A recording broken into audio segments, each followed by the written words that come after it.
Afternoon, everyone. It's good to see you again. This is Ann Lindsley with AP Human Geography and the beginning of our free response questions for the exam period for 2020, our new and modified exam period.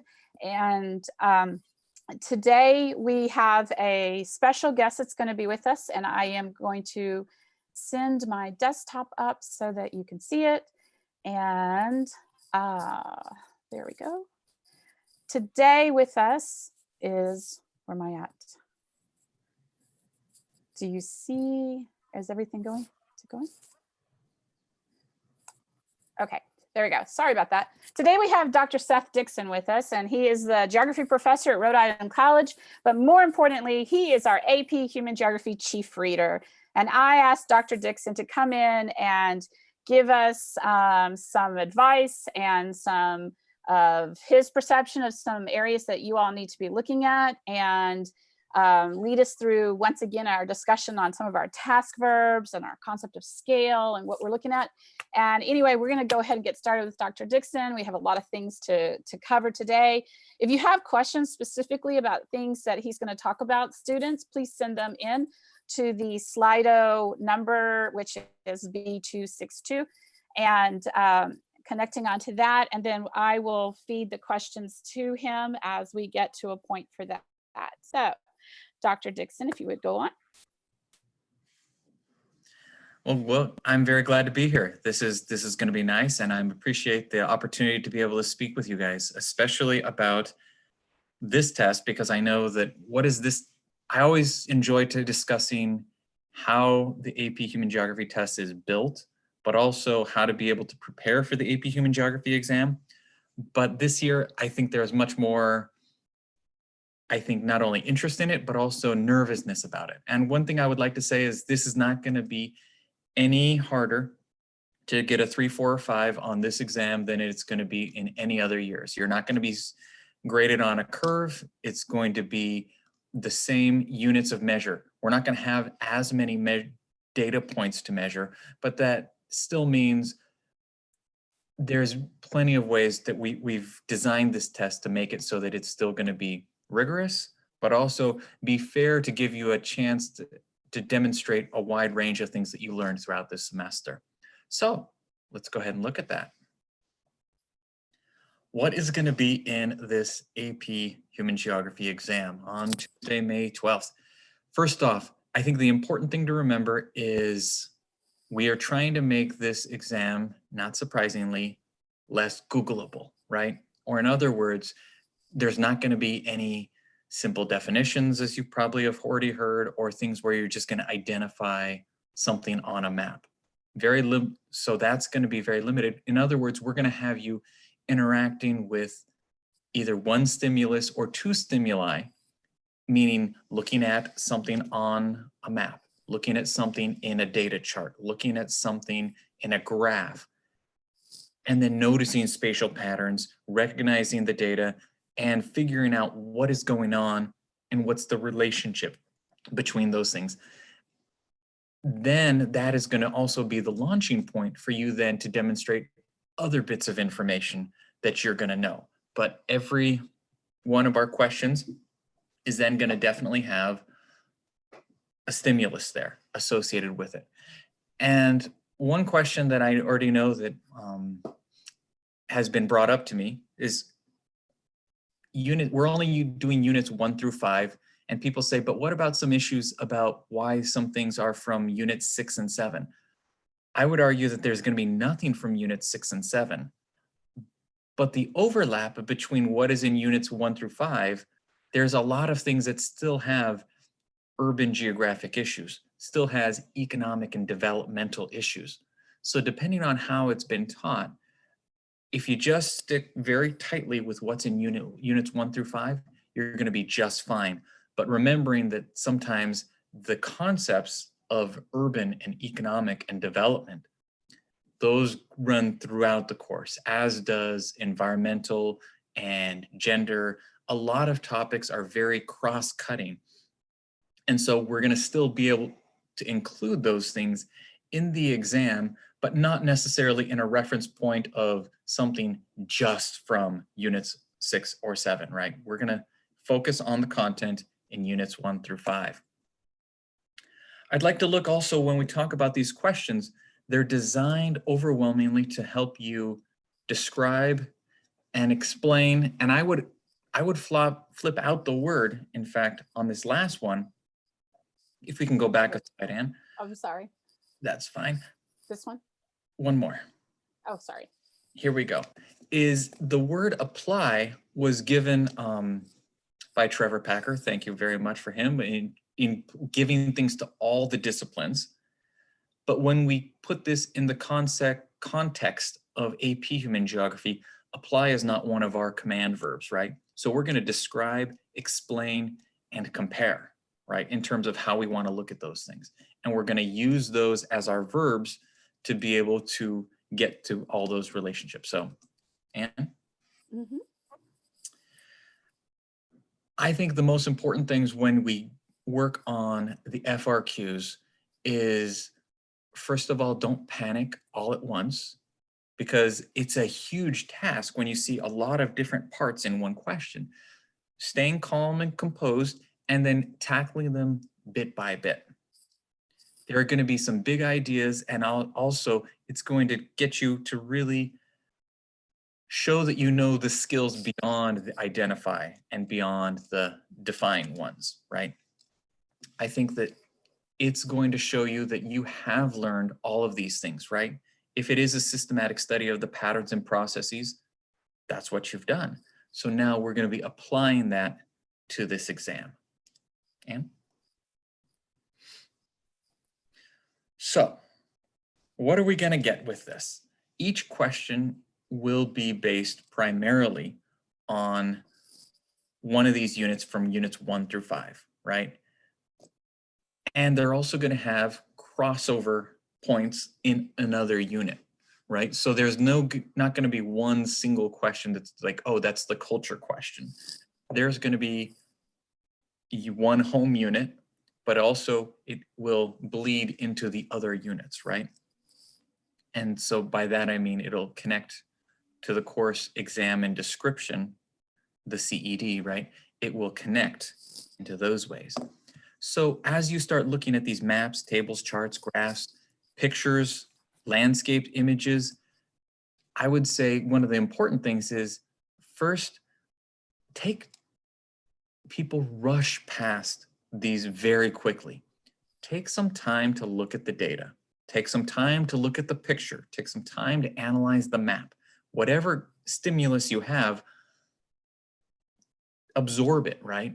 Just if this were an AP literature exam, I wouldn't say, here's a full paragraph and just say, yeah, I sped read it and I'm ready to write an essay. No, I would say read it, analyze it, look at it, and truly understand it, right?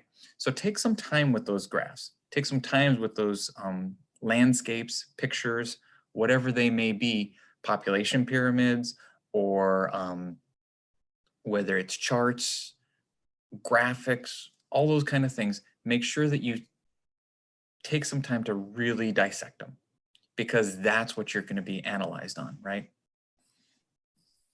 Okay, Anne? Okay. Let's talk about how to answer a question, because I think a lot of times when students answer a question wrong, they answer it at the wrong scale. And what I mean by that is, not that I'm just trying to think about a political question that was actually done not too long ago, where it was talking about how unitary versus federal governments work. And they were talking about how things worked, and people were answering it at a city scale. If you're talking about it, if the question is asked at the country level or a national level here, you can't answer the question correctly at the wrong scale, right? It's almost like if forgive the baseball analogy for those of you that don't love baseball, but even if you have a beautiful swing, if you swing too early or if you swing too late, you still are probably going to miss the ball. You got to swing at the right time. And swinging at the right time in this context is answering the question at the appropriate scale. So each question, think about at what scale is this question being asked? So then you can make sure that you have it at the right scale. That's going to be one of those very critical things to be able to get the context for what you're looking at. Okay, Anne?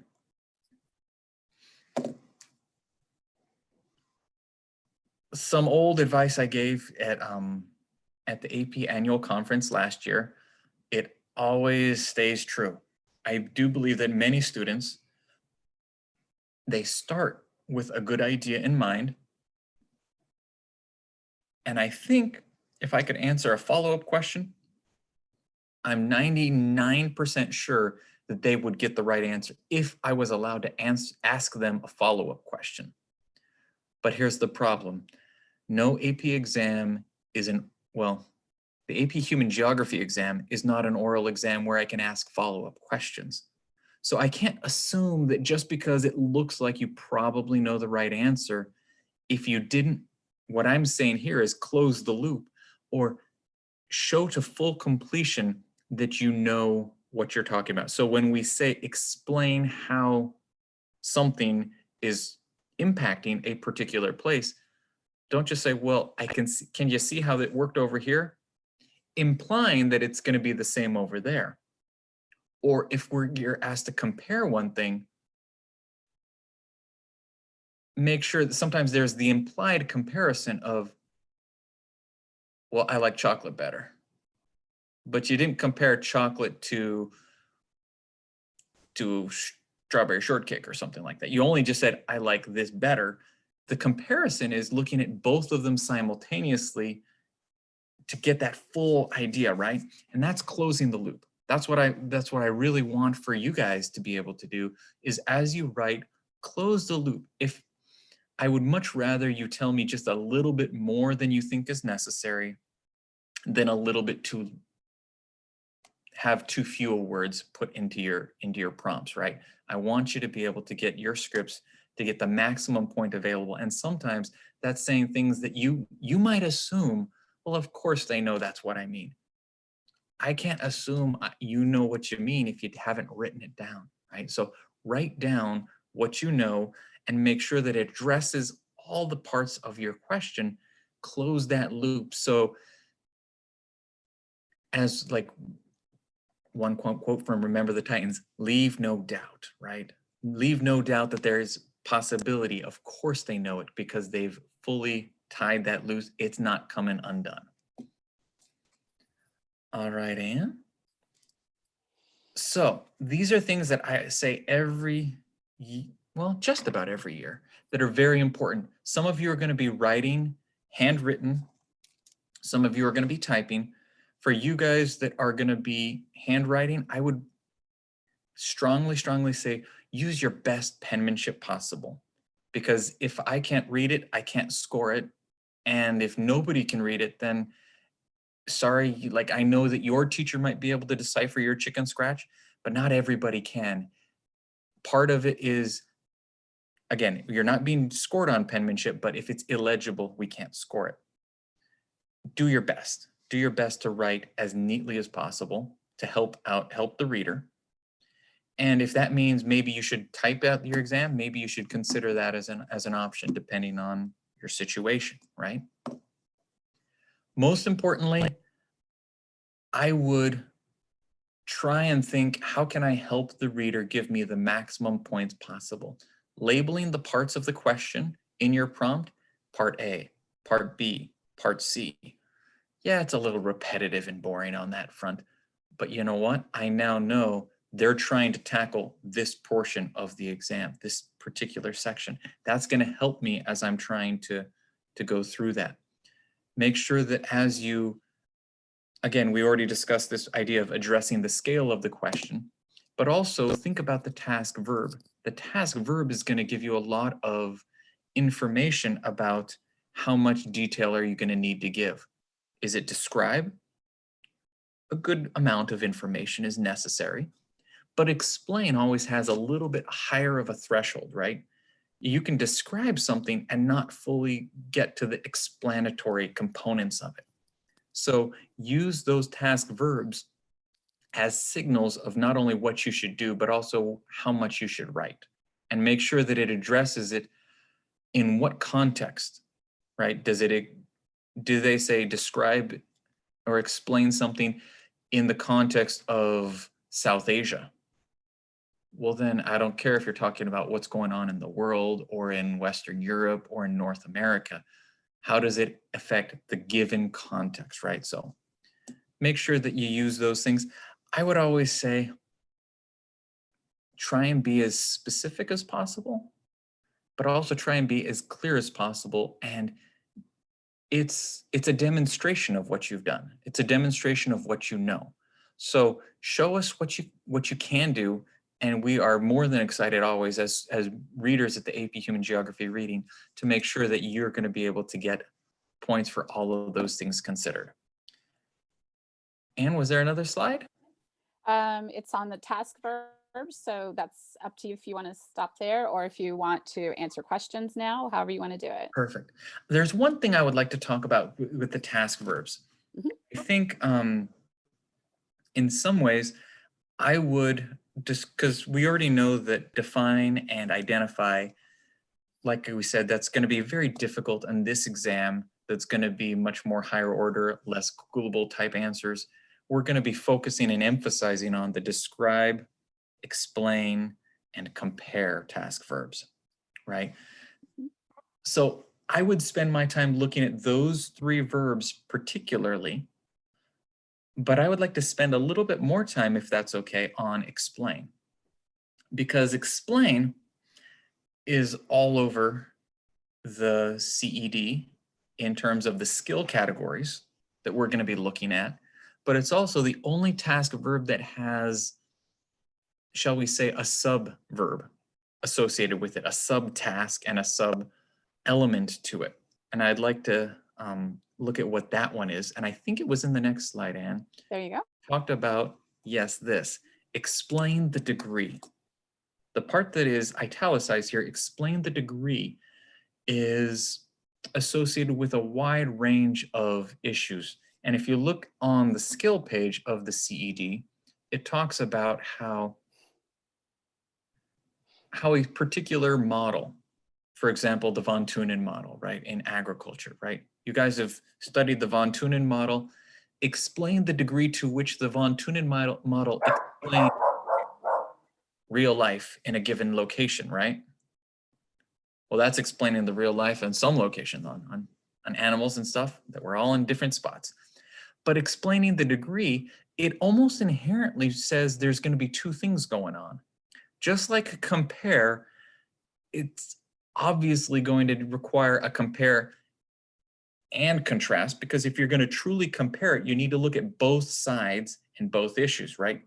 Explain the degree is the exact same in that you're going to have to look at how does the von Thunen model accurately explain what's going on, but you're also going to need to explain how the von Thunen model does not, or ways in which it's deficient in trying to explain what's going on in that given situation. Because you're explaining, I mean, you're not going to say, well, it's 80% explaining the degree, but you're going to show examples of how it does and how it doesn't. It's limited, but it's still pretty good. Or you're going to give that kind of context. So you're going to be explaining both sides for that one. And in my mind, that is probably the hardest of our task verbs are going to be explain the degree ones.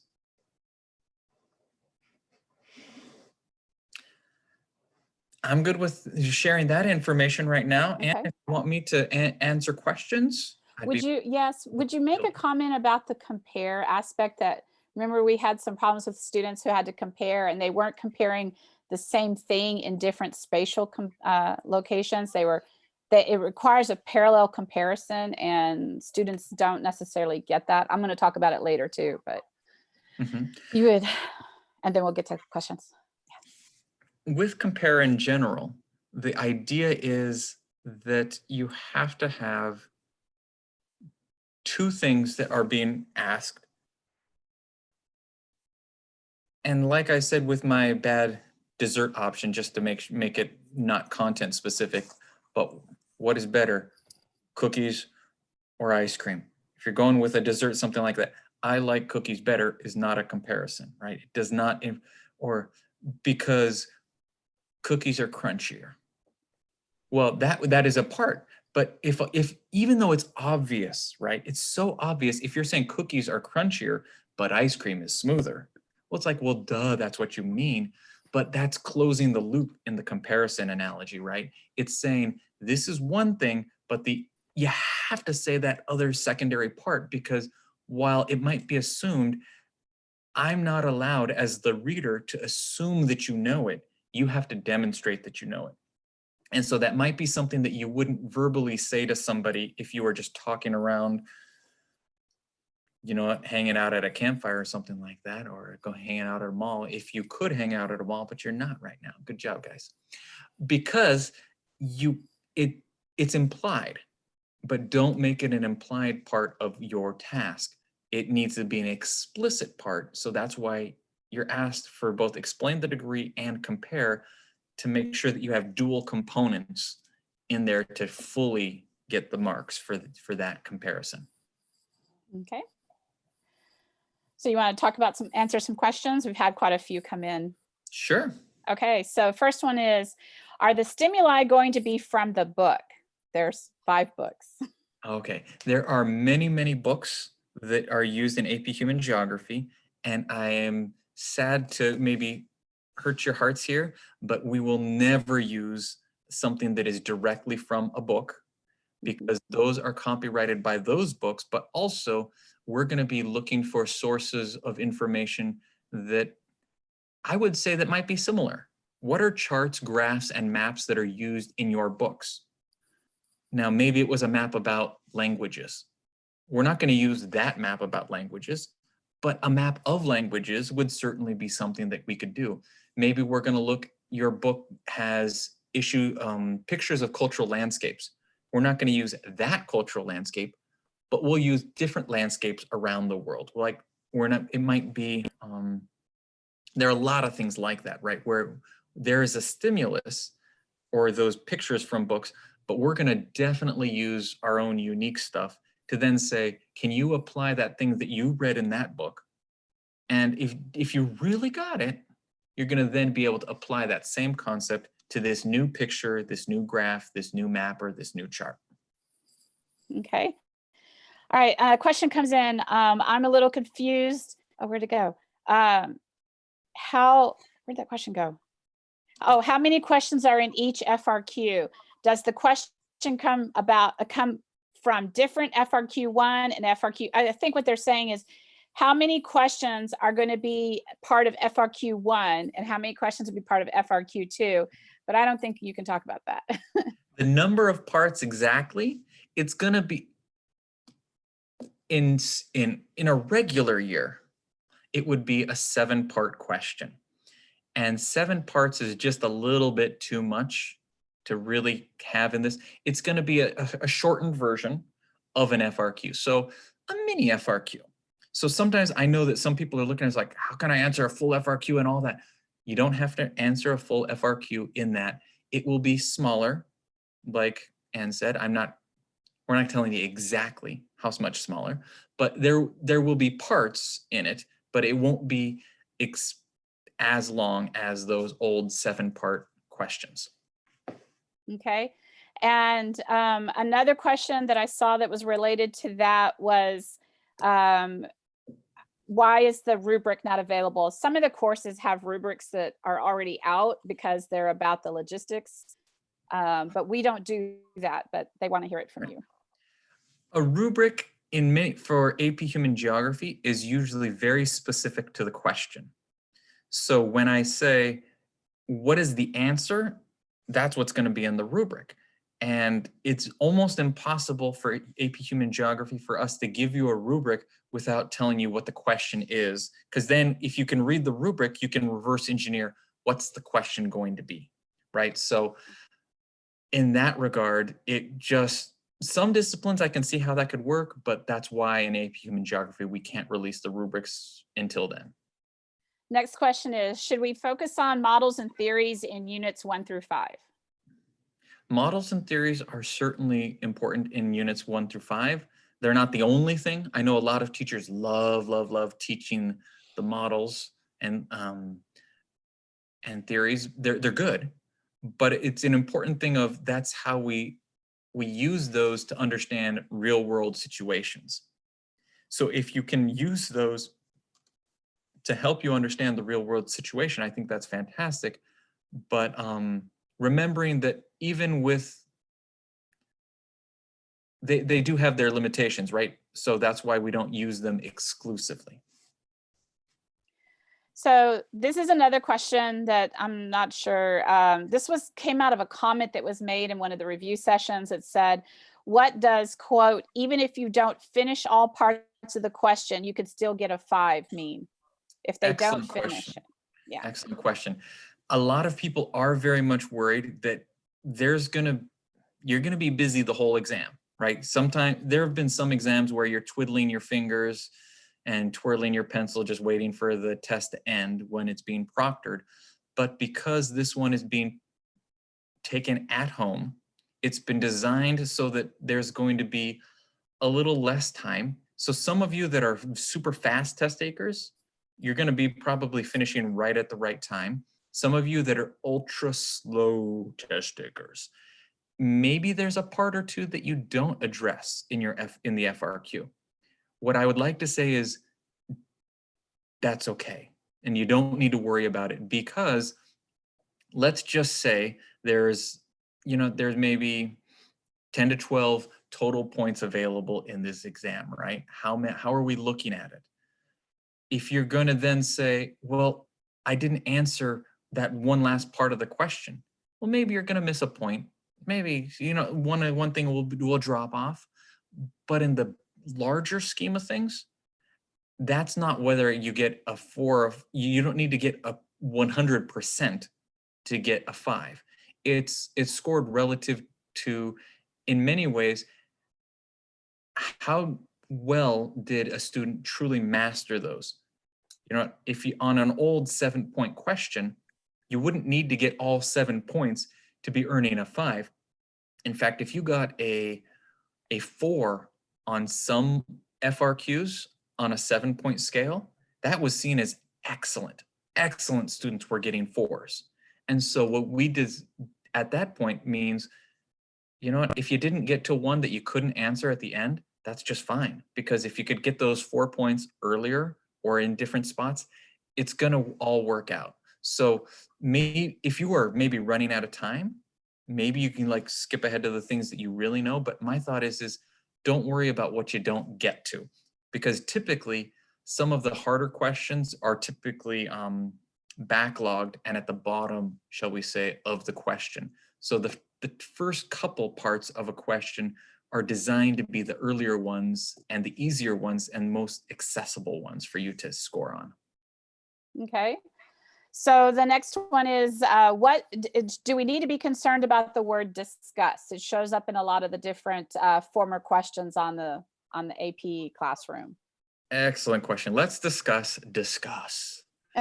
It used to be a task verb, and we've officially removed it as of starting this year because discuss is a little too squishy. If I'm discussing what's going on, it's like, how do you define discuss? It's too nebulous. Therefore, what have you officially hit the bar to describe, explain, compare? Those are much more quantifiable. When you get to discuss, you kind of discussed it a little bit, or maybe you really discussed it well. We didn't like the squishiness of it, and so that's why we're using other verbs now. So you will never see the verb discuss on an AP Human Geography exam. All right, good answer there. This is an interesting question because we always talk about these overarching themes like gender and development. And the student asks, is there a higher possibility of the exam asking questions about overarching themes rather than on specific topics? Overarching themes are going to be important in that I don't think that you're going to find a question about the overarching theme, but rather you're going to see those overarching themes peppered throughout the questions. So what are how is this going to apply to this unit? How is this going to apply to that unit? Then be prepared to read something about one given context and then talk about those overarching themes and then say, and that's how that's going to affect it here, here, or in that given situation. All right. One last question, because a lot of these have to do with the semantics of taking the exam itself and some other things here, because I know you've got a lot of things else to do tonight and you're much further ahead than Sal and I are in time. When it asks to use the data in the table, would we have to make specific reference to that data or just use it to help interpret the question? Use that data to help interpret the question. Use the data in a way that you're not going to have to make your own calculations, but show that you now know what that data table is. More often than not, there's going to be, like if you have a chart about population of countries, I'm just making up an example, right? Where you look at it and say, okay, Algeria is on my table. I see its population is this. We're not going to ask you to give you quite simply, what is the population of Algeria? That would be the describe or the identify and define level of information. But then how am I going to compare it with some other countries? You're going to then notice maybe trends over time, right? How is the data shifting? And now, wait a second, if I've got a lot of data points, not only how is it changing over time, but I'm noticing that countries in sub-Saharan Africa, their population seem to be rising, where countries in Western Europe, their population seem to be declining during this same time period. Now, even though they're not on a map, you're making a geographic comparison by noticing parts of a chart, you're noting that they have geographic reference points, and you're now noticing regional patterns. And so I think seeing the regional pattern and explaining the regional pattern, that's going to be the important part of what to do with the graph. And again, not making calculations, you're not going to have to do that part of it, but really referencing what is there and showing that it wasn't just knowledge that you had in your head, but rather, according to the data, this is what I'm seeing. All right. Okay, well, thank you so much, Dr. Dixon. My pleasure. Thoroughly enjoyed it. Got a whole bunch of questions here. Some of these I'll take care of as we go through the rest of this session. And thank you for joining us. And I guess I'll see you in a couple of weeks again. So virtually, of course. Sounds great. And good luck to all of you students. Congratulations on persisting and persevering through this. And I think your desire to strive through and fight through is commendable. And I hope to be able to read your papers and be able to look down on them happily. Bye-bye. All right. Bye. All right, guys. All right. So let's think about the things that Dr. Dixon has shared with you, predominantly really heavily focused on these 3 task verbs. I know there's a lot of questions that have come through, like, what are the 3 task verbs? The same: describe, explain, and compare. Now, if this is the first time you've ever seen one of these videos, I strongly encourage you to go back to the previous 17 that Ms. Brandt and I have made, because in every single one of them, we are talking about these 3 task verbs as they apply to different topics in the course. And so I think as we come within a week of what's left of the course itself, it would really help you to make sure you go in and look at how these are used in the different questions that we gave you, and then also go back and look at some of the ways that we were trying to explain the course to you, if a lot of the stuff we are explaining to you doesn't sound as familiar as what you're accustomed to. Some of you are still actively seeing your teachers online and having a lot of communication with them, and that is terrific. I'm glad you're having that. Your teachers are well versed in this. They know this stuff, and they're able to help you as well. Part of our big concern of all those students in states that don't get to have the contact with their teacher to help them through this time period, and so I hope we're able to fill this void with you for a little bit. So I want to give you some writing strategies to think about as we start moving forward. And I'm not going to finish all of our topic for today, and so that will definitely carry over for tomorrow. But let's look at these writing strategies that I want you to think about. And Dr. Dixon mentioned some of these already, but these are also coming from me, who's worked with 9th through 12th graders in the classroom, all different kinds of kids everywhere, even students in China I've worked with into approaching how we answer these questions. So the first and foremost thing I cannot stress enough, you are going to have to read the statement, not just breeze past it. There is going to be a prompt and you need to read that statement first, because a lot of times there's little secrets in that statement that would help you to answer a question or jog something in your mind. Now, when you read that statement, what is it asking you to do? Am I being asked to explain something? Am I being asked to describe something? Am I being asked to compare something? Am I being asked to give reference to something that's on a map as well as explain? What am I being asked to do? So some of you really need to underline or highlight, however you can do that. Write down on a scratch sheet of paper, what is that verb asking me to do? And then when you get finished, go back and make sure that you did what that task verb was asking you to do. Now, because we have a shortened period of time, but you also want to kind of think about it. If we were in a normal situation, 60 minutes, 3 FRQs, those would be divided out essentially to 20 minutes each as well. So these are abbreviated FRQs. So that in that regard, you still have the same amount of time, at least for the first one, that you would have had in a normal operating system. So have a piece of scratch paper, make a really brief list of what the topics are that you want to make sure you talk about, because once you start reading or writing and then you start seeing that clock, you're going to forget. But if you have that real quick bulleted list, then that's going to work. And be careful, that word bulleted does not mean your answer goes in bulleted form. Do not put your answer in a bulleted form. It's not eligible to be scored if it's bulleted. It has to be complete sentences. Do whatever you need to do in order to identify that task verb for you, so that the last thing you go back to see is, did I explain this? Did I describe this? And then the next thing also is, do you have a map? Is there a map? Remember, all of our presentations have been full of maps. This is a spatial course. This is not a project course. This is not a course about reading profuse amounts of written material. All this PowerPoint is full of it today. This is a visual course looking at spatial data. And in doing so, that map is the geographer's tool. That's a comment that goes back for years and years and years. But as the geographer's tool, we also have to read that. So we need to look at, what does this map have? And if you've been trained on the DBQs, as I said the other day, that's the same approach as you take to these maps. What is all the stuff around the edges? What is the legend? What is the title? What is trying to be depicted in this map?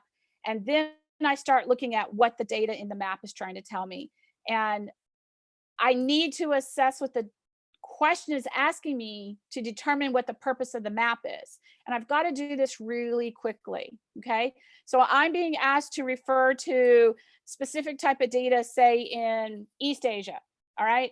And I need to make reference to it. And so, for example, in East Asia, you can't say the map says this, because there's different pieces of data, the different parts of the world or whatever the region is.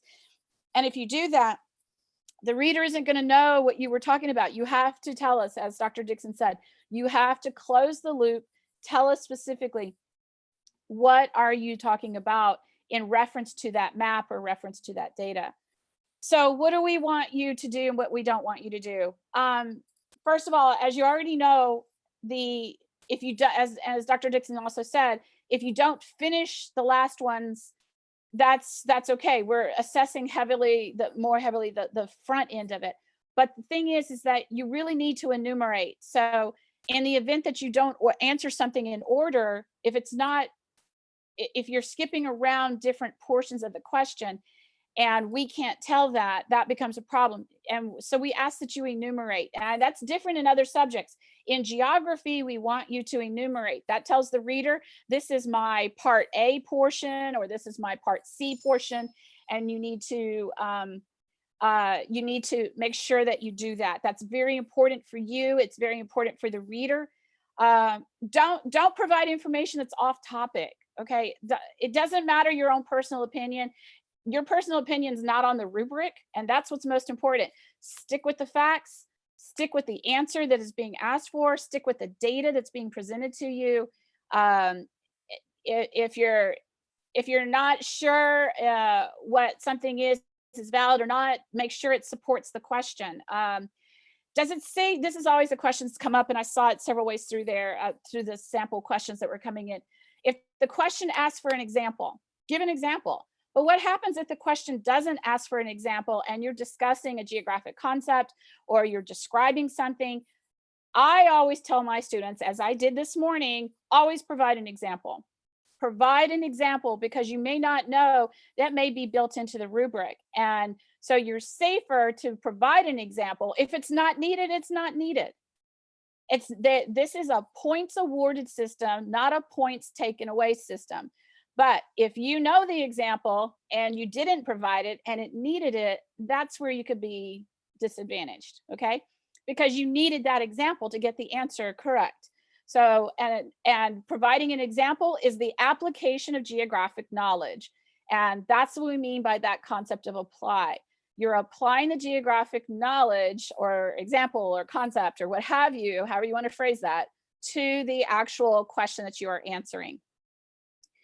Another question that I saw came up that falls into here as well is if it asks for one example and you give two or three, you're wasting your time. Give one example, because we can only score the first example. We can't score the third example. If the first example, it needs to be your best shot at being right. If the third example is right and the first two are not, it doesn't work. It has to be the first example. And that's been a hard, fast rule for the whole 20 years that we've had this exam. Let's see. My pet peeve is spell the geographic terminology correctly if it's in front of you, but it doesn't get taken away. Anyway. Those of you who are going to write, as Dr. Dixon said, we have to be able to read it. And if we can't read it, we can't score it. And so be very, very careful on that part. Let's see. As I already mentioned, it's a spatial subject. So you're going to have stuff to different types of maps and graphs. They are not going to be the ones from the Deblis book, the Rubenstein book, the Geddes book. No. They're going to be ones that College Board has obtained and had cartographers to develop for them. So it may be the same type of data, but it's not the map out of those books. And as likewise, same thing about data as well. So what you have to do is not memorize what that map specifically looks like, but you have to be comfortable with how to read a map. Once again, that's the title, the legend. What part of the world am I looking at? And you need to be careful with that aspect, because you should be able to read any map, no matter where it's coming from, and be able to decipher that data. So I'm going to, let's see, let me go. So this next part here. So this particular course, in this whole course, we presented you with the big ideas and all these review videos as well. Your teachers and Ms. Brandt and I presented you with the big ideas across the course. So patterns and impacts and interactions, spatial aspects that cause societal change.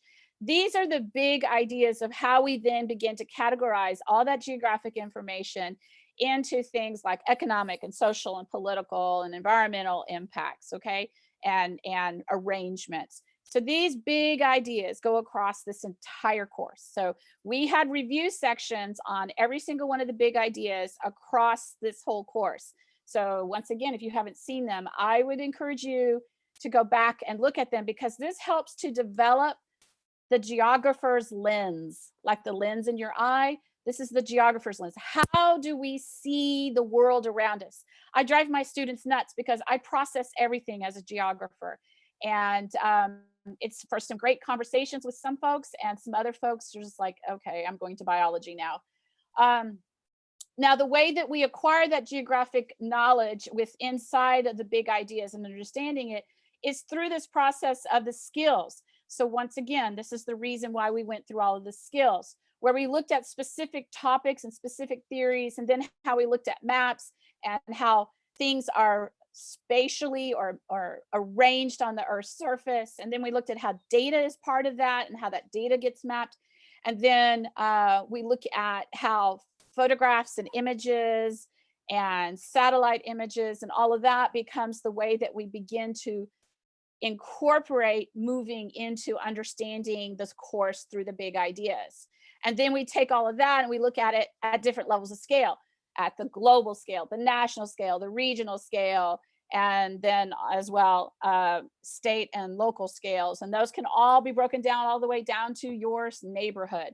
So all of those parts come together to give us this course that you've been in that's covered these essentially 7 units, okay? But as it was said, it's these 5.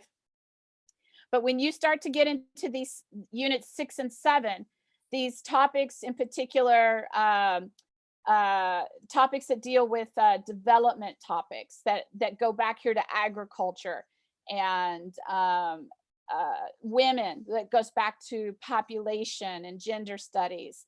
Those kinds of topics begin to overlap. I saw a question earlier on one of the teacher social media pages was, how does food deserts possibly cover? We don't have to do food. Well, no, food deserts is actually in chapter or unit 5, and food deserts are also part of urbanization because that's where we find food deserts, but not exclusively. We have food deserts in a lot of rural America. They don't have access to quality food.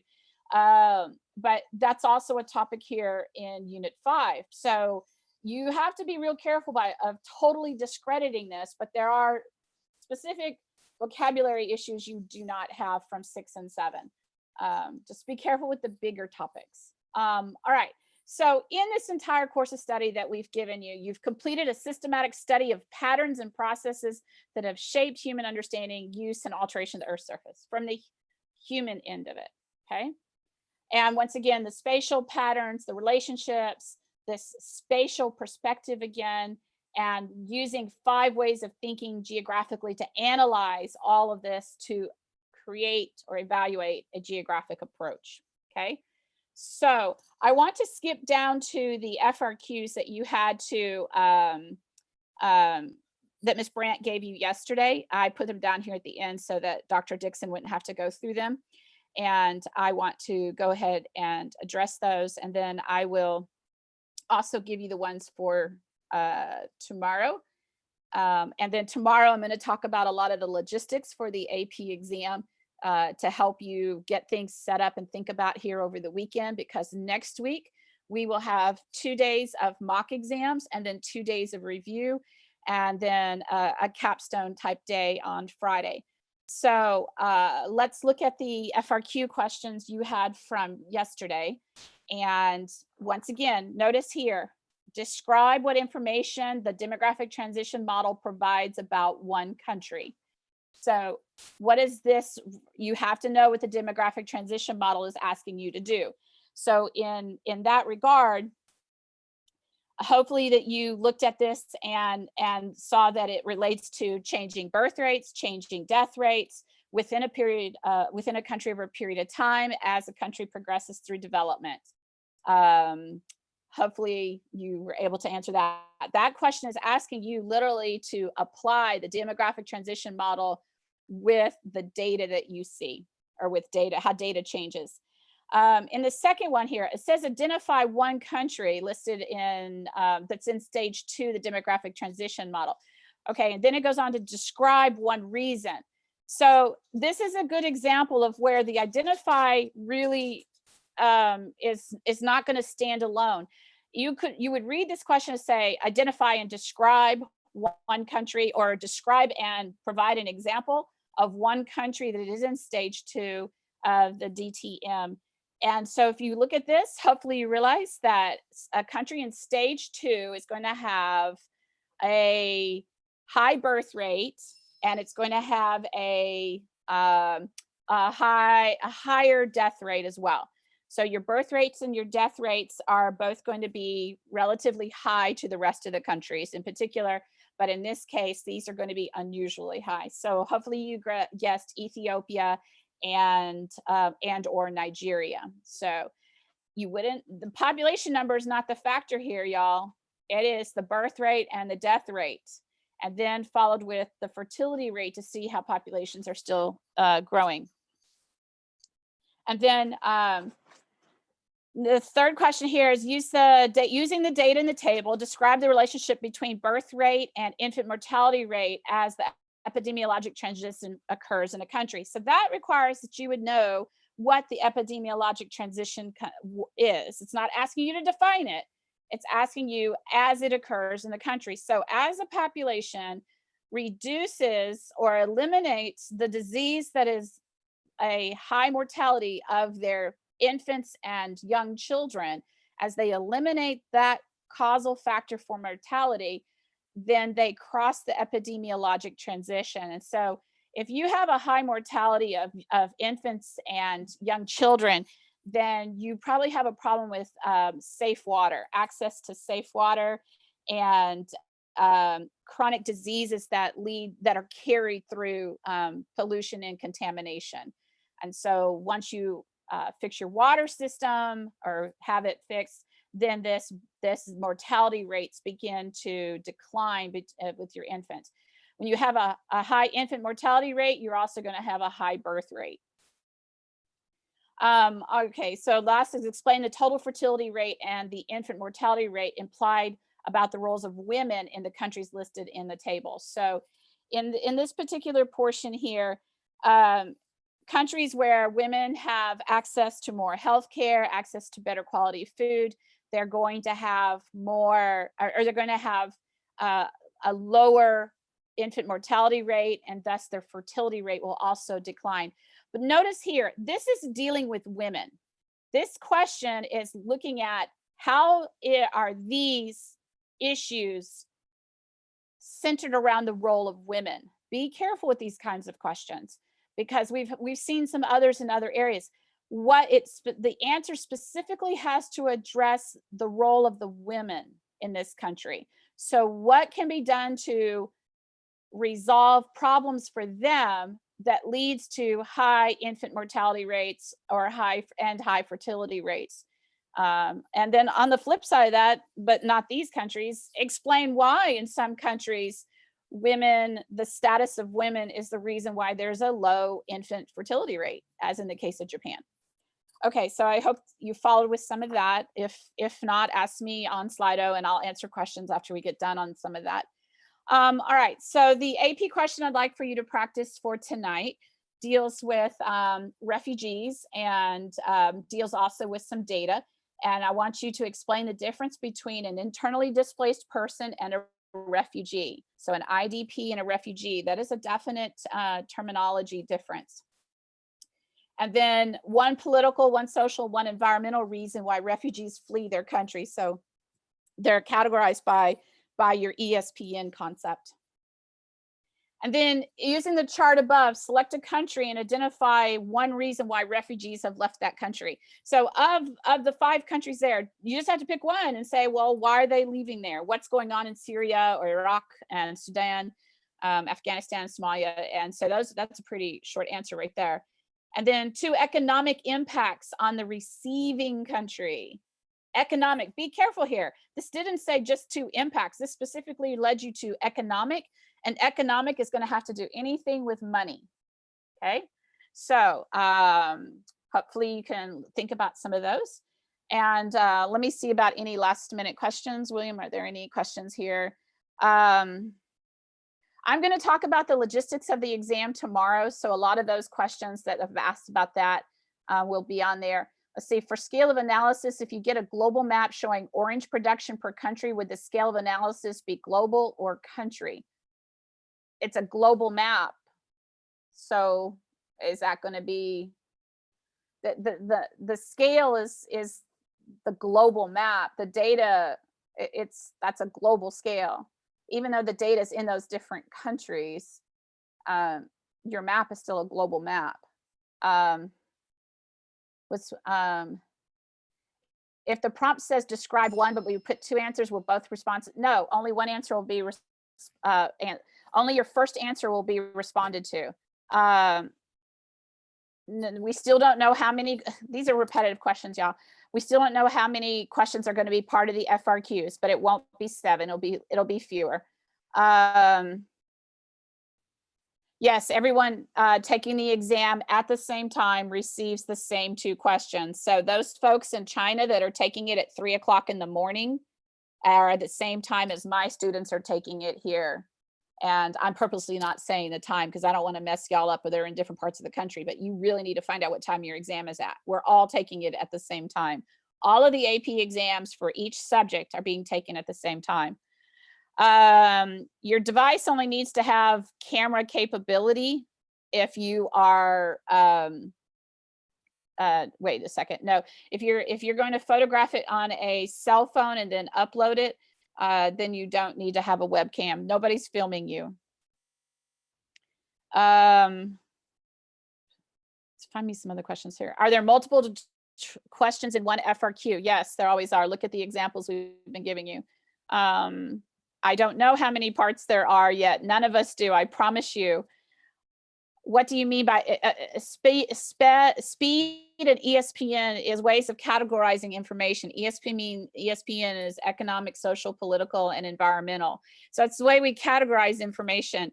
Don't worry about it if your teacher, I don't use those terms with my students so either. So, but I'm always using economic, social, political, and environmental all the time, but I just don't categorize it in some charts. Some teachers do, they need to. We all have different kinds of students. So how many people will receive 5s? We don't know. We don't know that. It's not, that's not, we have to take the test first. Answers that involve unit 6 and 7 be exempted. The questions won't be structured that way. Is that would be, the question was, would answers from unit 6 and 7 be accepted on the rubric? The questions won't be structured such that you would be pulling anything from there except economic. Can we use Google on the exam? I assume you mean Googling the answer. You're wasting your time because they have deliberately written questions that you cannot Google. So this effort to try to figure out how much I can cheat off of the internet, your efforts would be better spent reviewing the information, really going back, watching the videos that we've given, looking at the information your teachers have given you, going through all the various different quizlet stuff that people post. All kinds of stuff is posted out there. Anticipating how well you can Google it on Google is just not a good idea, because first of all, if you copy and paste it, it's going to get caught and you'll be accused of cheating. And for you guys, you're too young to be caught doing that because you've got College Board all the way through if you go to graduate school, and you don't need to be blackballed for that. All right, so I need to wrap up. That's my sound that we are finishing up for today. So tomorrow I'll be going over all of the details from College Board, and I hope you enjoyed seeing Dr. Dixon today. He is the chief reader in charge of all of this. And anyway, y'all take care. Thanks for watching, and see you tomorrow. We're gonna go over College Board logistics and look at some FRQs. So have a good night. Bye-bye.